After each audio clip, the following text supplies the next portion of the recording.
The Alchemist by H.P. Lovecraft, written in 1908, originally published in the United Amateur, November 1916. Narrated by Tom Trussel. High up, crowning the grassy summit of a swelling mound whose sides are wooded near the base with the gnarled trees of the primeval forest, stands the old chateau of my ancestors. For centuries its lofty battlements have frowned down upon the wild and rugged countryside about, serving as a home and stronghold for the proud house whose honoured line is older even than the moss-grown castle walls. These ancient turrets, stained by the storms of generations, and crumbling under the slow yet mighty pressure of time, formed in the ages of feudalism one of the most dreaded and formidable fortresses in all France.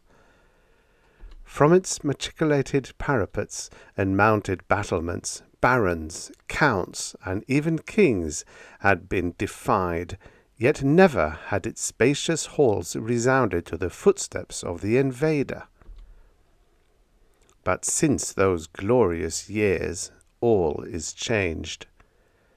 A poverty but little above the level of dire want, together with a pride of name that forbids its alleviation by the pursuits of commercial life, have prevented the scions of our line from maintaining their estates in pristine splendour, and the falling stones of the walls, the overgrown vegetation in the parks, the dry and dusty moat, the ill-paved courtyards, and toppling towers without, as well as the sagging floors, the worm-eaten wainscots, and the faded tapestries within, all tell a gloomy tale of fallen grandeur.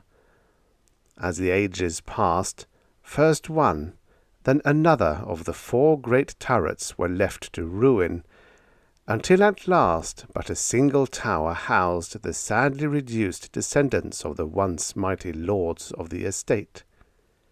It was in one of the vast and gloomy chambers of this remaining tower that I, Antoine, last of the unhappy and accursed Comte de C, first saw the light of day, 90 long years ago. Within these walls, and amongst the dark and shadowy forests, the wild ravines and grottos of the hillside below, were spent the first years of my troubled life. My parents I never knew. My father had been killed at the age of 32, a month before I was born, by the fall of a stone somehow dislodged from one of the deserted parapets of the castle, and my mother having died at my birth, my care and education devolved solely upon one remaining servitor, an old and trusted man of considerable intelligence, whose name I remember as Pierre. I was an only child, and the lack of companionship which this fact entailed upon me was augmented by the strange care exercised by my aged guardian in excluding me from the society of the peasant children whose abodes were scattered here and there upon the plains that surround the base of the hill. At the time, Pierre said that this restriction was imposed upon me because my noble birth placed me above association with such plebeian company. Now I know that his real object was to keep from my ears the idle tales of the dread curse upon our line, that were nightly told and magnified by the simple tenantry as they conversed in hushed accents in the glow of their cottage hearths. Thus isolated, and thrown upon my own resources, I spent the hours of my childhood in poring over the ancient tomes that filled the shadow-haunted library of the chateau, and in roaming without aim or purpose through the perpetual dusk of the spectral woods that clothes the side of the hill near its foot. It was perhaps an effect of such surroundings that my mind early acquired a shade of melancholy. Those studies and pursuits which partake of the dark and occult in nature most strongly claimed my attention. Of my own race I was permitted to learn singularly little, yet what small knowledge of it I was able to gain seemed to depress me much.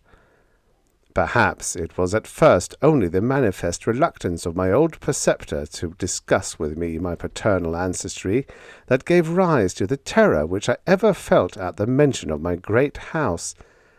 Yet, as I grew out of childhood, I was able to piece together disconnected fragments of discourse let slip from the unwilling tongue which had begun to falter in approaching senility, that had a sort of relation to a certain circumstance which I had always deemed strange, but which now became dimly terrible. The circumstance to which I allude is the early age at which all the comtes of my line had met their end. Whilst I had hitherto considered this but a natural attribute of a family of short-lived men, I afterward pondered long upon these premature deaths, and began to connect them with the wanderings of the old man, who often spoke of a curse which for centuries had prevented the lives of the holders of my title from much exceeding the span of 32 years.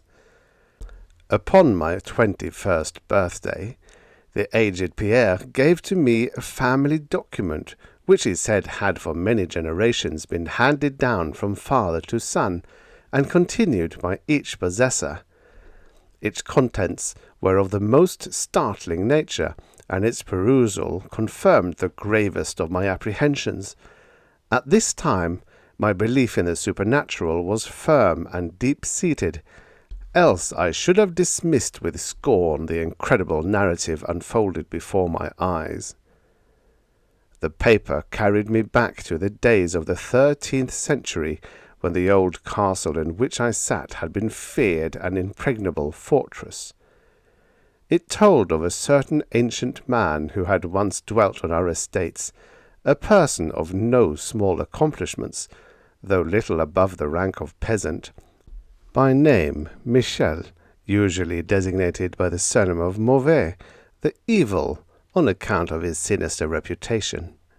He had studied beyond the custom of his kind, seeking such things as the philosopher's stone, or the elixir of eternal life, and was reputed wise in the terrible secrets of black magic and alchemy.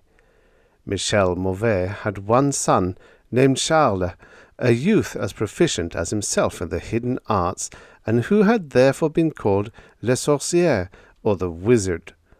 This pair, shunned by all honest folk, were suspected of the most hideous practices. Old Michel was said to have burnt his wife alive as a sacrifice to the devil, and the unaccountable disappearances of many small peasant children were laid at the dreaded door of these two. Yet through the dark natures of the father and the son ran one redeeming ray of humanity. The evil old man loved his offspring with fierce intensity, whilst the youth had for his parent a more than filial affection.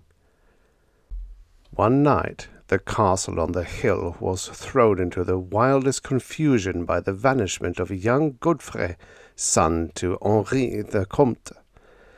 A searching party, headed by the frantic father, invaded the cottage of the sorcerers, and there came upon old Michel Mauvais, busy over a huge and violently boiling cauldron.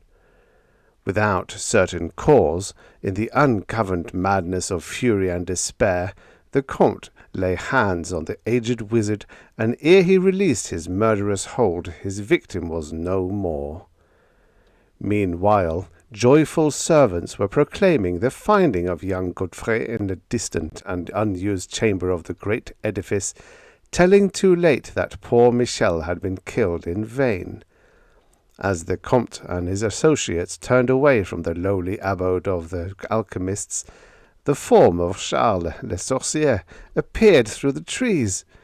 The excited chatter of the menials standing about told him what had occurred, yet he seemed at first unmoved at his father's fate. Then, slowly advancing to meet the Comte, he pronounced in dull yet terrible accents the curse that ever afterward haunted the house of Se. May never a noble of thy murderous line survive to reach a greater age than thine, spake he, when, suddenly leaping backwards into the black wood, he drew from his tunic a phial of colourless liquid which he threw into the face of his father's slayer as he disappeared behind the inky curtain of the night.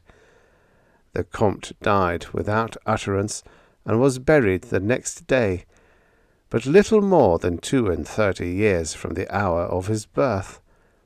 No trace of the assassin could be found, though relentless bands of peasants scoured the neighbouring woods and the meadowland around the hill.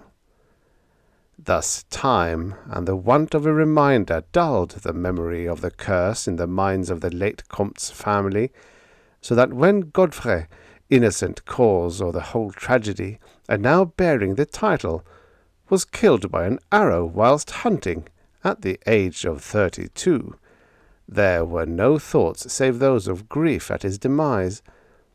But when, years afterward, the next young Comte, Robert by name, was found dead in a nearby field from no apparent cause, the peasants told in whispers that their seigneur had been lately past his 32nd birthday when surprised by early death. Louis, son to Robert, was found drowned in the moat at the same fateful age, and thus down through his centuries ran the ominous chronicle. Henri's, Robert's, Antoine's, and Armand's snatched from happy and virtuous lives when little below the age of their unfortunate ancestor at his murder. That I had left at most but 11 years of further existence was made certain to me by the words which I read. My life, previously held at small value, now became dearer to me each day as I delved deeper and deeper into the mysteries of the hidden world of black magic. Isolated as I was, modern science had produced no impression upon me, and I laboured, as in the Middle Ages, as rapt as had been old Michel and young Charles themselves in the acquisition of demonological and alchemical learning. Yet, read as I might, in no manner could I account for the strange curse upon my line. In unusually rational moments, I would even go so far as to seek a natural explanation, attributing the early deaths of my ancestors to the sinister Charles le Sorcier and his heirs, yet having found upon careful inquiry that there were no known descendants of the Alchemist, I would fall back to occult studies, and once more endeavour to find a spell that would release my house from its terrible burden. Upon one thing I was absolutely resolved. I should never wed, for since no other branches of my family were in existence, I might thus end the curse with myself. As I drew near the age of 30, old Pierre was called to the land beyond. Alone I buried him beneath the stones of the courtyard about which he had loved to wander in life. Thus was I left to ponder on myself as the only human creature within the great fortress, and in my utter solitude my mind began to cease its vain protest against the impending doom, to become almost reconciled to the fate which so many of my ancestors had met. Much of my time was now occupied in the exploration of the ruined and abandoned halls and towers of the old chateau, which in youth fear had caused me to shun, and some of which, old Pierre had once told me, had not been trodden by human foot for over 4 centuries. Strange and awesome were many of the objects I encountered. Furniture, covered by the dust of ages, and crumbling with the rot of long dampness, met my eyes. Cobwebs in a profusion never before seen by me were spun everywhere, and huge bats flapped their bony and uncanny wings on all sides of the otherwise untenanted gloom.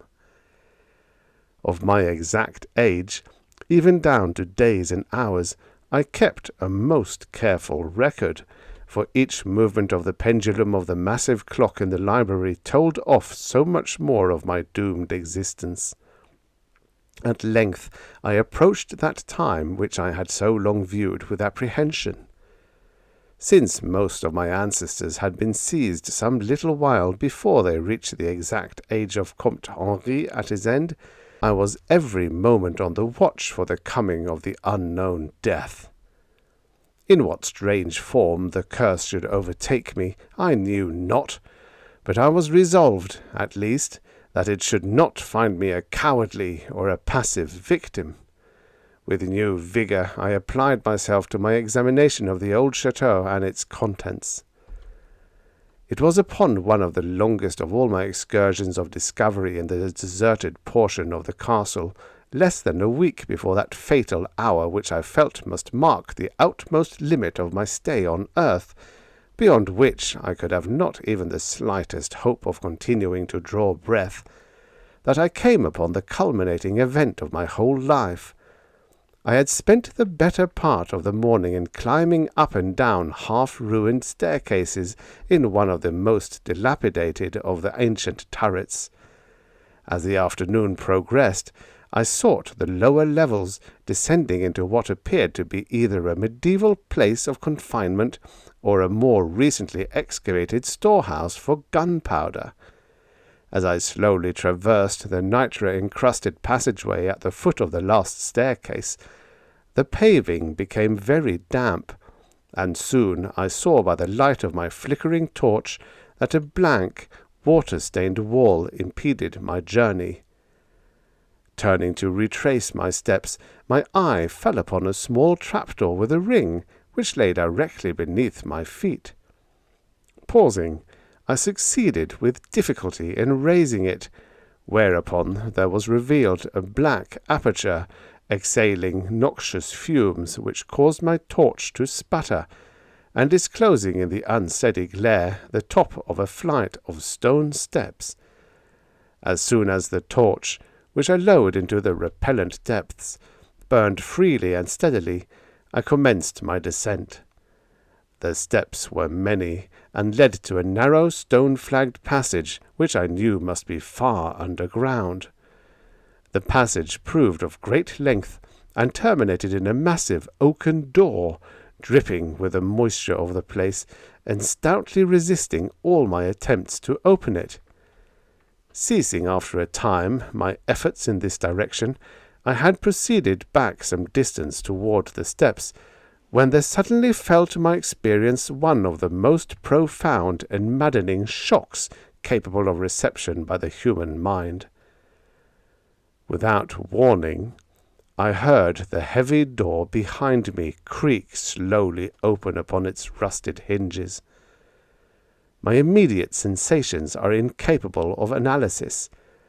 To be confronted in a place as thoroughly deserted as I had deemed the old castle with evidence of the presence of man or spirit, produced in my brain a horror of the most acute description. When at last I turned and faced the seat of the sound, my eyes must have started from their orbits at the sight that they beheld. There, in the ancient Gothic doorway, stood a human figure. It was that of a man clad in a skull-cap and long medieval tunic of dark colour. His long hair and flowing beard were of a terrible and intense black hue, and of incredible profusion.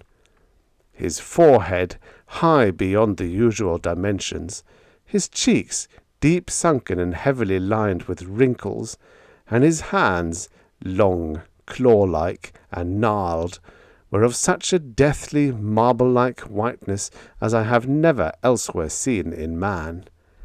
His figure, lean to the proportions of a skeleton, was strangely bent and almost lost within the voluminous folds of his peculiar garment. But strangest of all were his eyes, twin caves of abysmal blackness, profound in expression of understanding, yet inhuman in degree of wickedness. These were now fixed upon me, piercing my soul with a hatred and rooting me to the spot whereon I stood.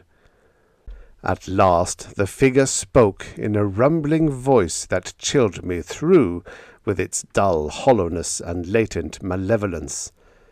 The language in which the discourse was clothed was that debased form of Latin in use amongst the more learned men of the Middle Ages, and made familiar to me by my prolonged researches into the works of the old alchemists and demonologists. The apparition spoke of the curse which had hovered over my house, told me of my coming end, dwelt on the wrong perpetrated by my ancestor against old Michel Mauvais, and gloated over the revenge of Charles le Sorcier. He told how the young Charles had escaped into the night, returning in after years to kill Godfrey the heir with an arrow just as he approached the age which had been his father's at his assassination. How he had secretly returned to the estate and established himself, unknown, in the even then deserted subterranean chamber whose doorway now framed the hideous narrator. How he had seized Robert, son of Godfrey, in a field, forced poison down his throat, and left him to die at the age of 32, thus maintaining the foul provisions of his vengeful curse. At this point, I was left to imagine the solution of the greatest mystery of all, how the curse had been fulfilled since that time when Charles le Sorcier must in the course of nature have died. For the man digressed into account of the deep alchemical studies of the two wizards, father and son, speaking most particularly of the researches of Charles le Sorcier concerning the elixir, which should grant to him who partook of it eternal life and youth. His enthusiasm had seemed for the moment to remove from his terrible eyes the hatred that had at first so haunted them. But suddenly the fiendish glare returned, and with a shocking sound like the hissing of a serpent, the stranger raised a glass phial with the evident intent of ending my life, as had Charles le Sorcier 600 years before ended that of my ancestor. Prompted by some preserving instinct of self-defense, I broke through the spell that had hitherto held me immovable, and flung my now dying torch at the creature who menaced my existence. I heard the phial break harmlessly against the stones of the passage as the tunic of the strange man caught fire and lit the horrid scene with a ghastly radiance. The shriek of fright and impotent malice emitted by the would-be assassin proved too much for my already shaken nerves, and I fell prone upon the slimy floor in a total faint. When at last my senses returned, all was frightfully dark, and my mind, remembering what had occurred, shrank from the idea of beholding more. Yet curiosity overmastered all. Who, I asked myself, was this man of evil, and how came he within the castle walls? Why should he seek to avenge the death of poor Michel Mauvais, and how had the curse been carried on through all the long centuries since the time of Charles le Sorcier? The dread of years was lifted from my shoulders, for I knew that he whom I had felled was the source of all my danger from the curse, and now that I was free, I burned with a desire to learn more of the sinister thing which had haunted my line for centuries, and made of my own youth one long-continued nightmare. Determined upon further exploration, I felt in my pockets for flint and steel, and lit the unused torch which I had with me. First of all, the new light revealed the distorted and blackened form of the mysterious stranger. The hideous eyes were now closed. Disliking the sight, I turned away and entered the chamber beyond the Gothic door. Here I found what seemed much like an alchemist's laboratory. In one corner was an immense pile of a shining yellow metal that sparkled gorgeously in the light of the torch.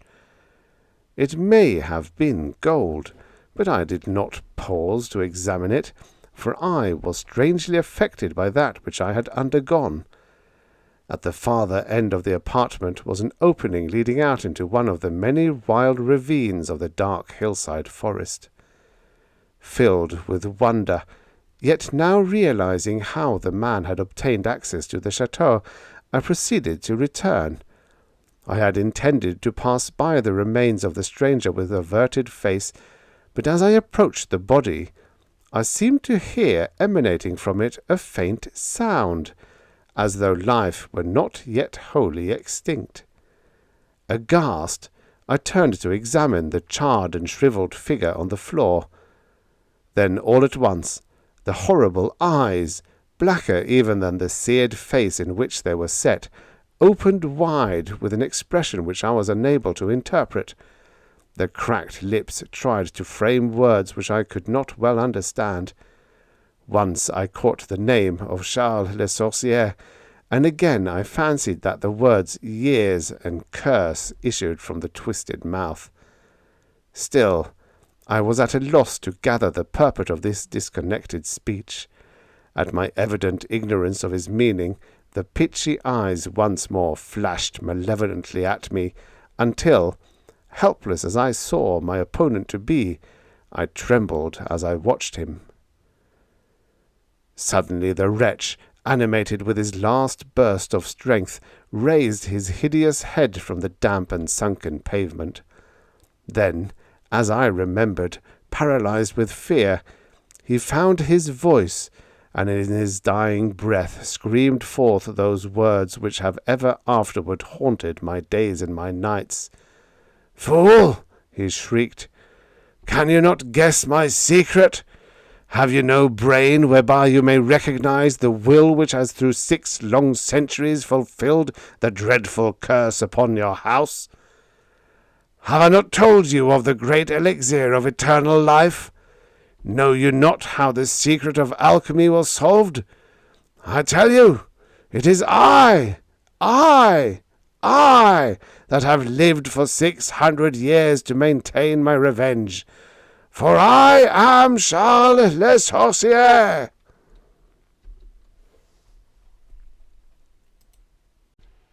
The end. Subscribe for your daily stories of futures past. And don't forget to check out the channel. There's hundreds of stories. Hundreds of stories.